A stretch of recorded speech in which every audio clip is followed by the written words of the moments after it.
Bonjour et bienvenue sur FAI TV, votre programme de Web TV. Nous allons au prochain Grand Prix, ce sera au Japon avec Jérôme D'Ambrosio et Magali Duquet, notre geisha. Le Japon est un grand producteur d'automobiles et donc la compétition a toujours fasciné les constructeurs japonais.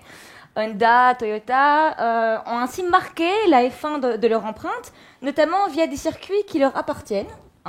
Suzuka pour Honda et le Mont Fuji pour Toyota.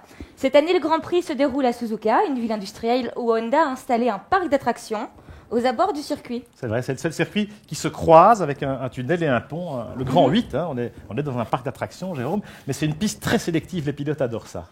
Alors c'est un petit peu, moi j'ai comparé l'année dernière au Spa asiatique et c'est vraiment ça. C'est d'abord une piste fascinante avec un premier secteur exceptionnel où on a des sensations particulière, puis ce 130 R qui est l'avant-dernier virage où on passe un virage qui passe à 300 km/h. C'est très sélectif, technique et en même temps il faut un gros cœur. À côté de ça, les fans japonais sont exceptionnels. C'est des fans de connaisseurs, c'est des fans qui connaissent tout le monde, du team principal aux pilotes de réserve. Ils sont fanatiques. Ils sont dans le match. Je me souviens d'une anecdote l'année dernière où Kobayashi avait fait une course fantastique. Et après la course, ils sont restés dans les tribunes à revisionner la course qu'ils avaient vue sur écran géant et à se remettre debout et applaudir à chaque dépassement. Donc c'était assez spectaculaire et j'ai hâte d'y être. Formidable.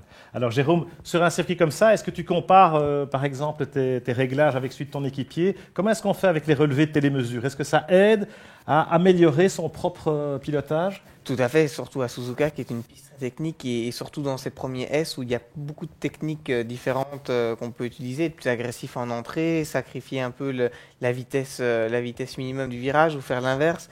Et tout ça, après une séance d'essai, on se met sur l'ordinateur, on superpose l'acquisition de données de son coéquipier, on voit exactement ce qu'il a fait, on fait une synthèse, quelle est la meilleure solution, la sienne ou la mienne, et ensuite on s'adapte pour les séances suivantes. Eh bien, on va voir ça en route pour le Grand 8 de Suzuka.